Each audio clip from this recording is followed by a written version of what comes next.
Nang tuluyan nang mawala ang dating anino sa kanilang dalawa, mas lalong naging malapit ang puso, ngunit may lamat nang di napapansin dito.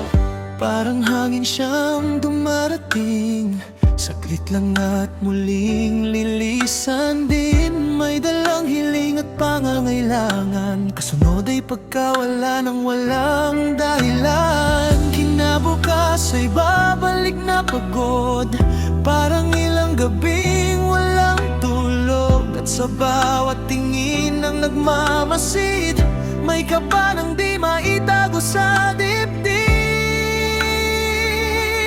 Bakit tila naliligaw ang buhay mo, kahit may kaya ka na may gulong-gulo sa larawan mong masaya? Sa piling nila, iba sa matang nakikita ko tuwing na. At habang ikaw ay unti-unting lumalayo, may pusong naiwan dito sa katahimikang punong-puno ng tanong na walang sagot sa mundo.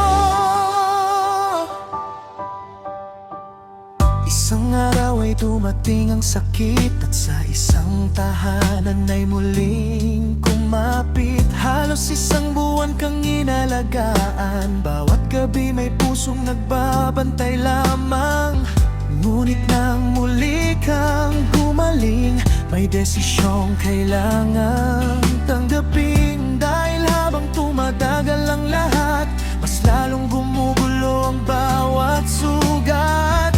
Pagbalik mo sa dati mong mundo, bigla ka na lang naglaho. Walang mensahe ni anino, tahimik mong iniwan ang puso.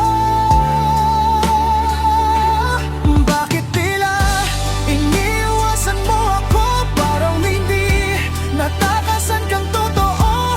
Hindi lang bahay kundi bawat tingin at mga bulong na ayaw mong harapin. Habang ako'y naiwan dito kasama ang gabing magulo, kahit sa ingay ng inuman, di mawala ang bigat ng nararamdaman. May mga gabing umuwi ng wasak, pagod ang isip at dibdib na biyak. Kahit sariling paligid ay di nahawak, parang lahat ay unti-unting lumalabag.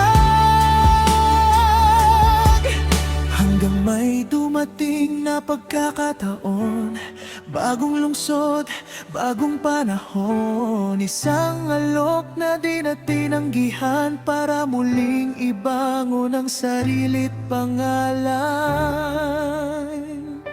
Kaya iniwan ang nakaraan, mga tanong at sugat na di masagot kailanman. Ipinagbili ang mundong nakasanayan at tahimik na lumisan ng walang paalam. Luwan ng pag-asa papuntang lungsod, bitbit ang pusong pagod at takot.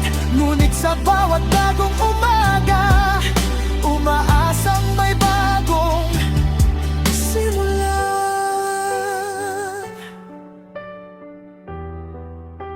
Handang magsimula muli, kahit may bakas pa rin ng kahapon sa pusong di pa lubusang naghihilom.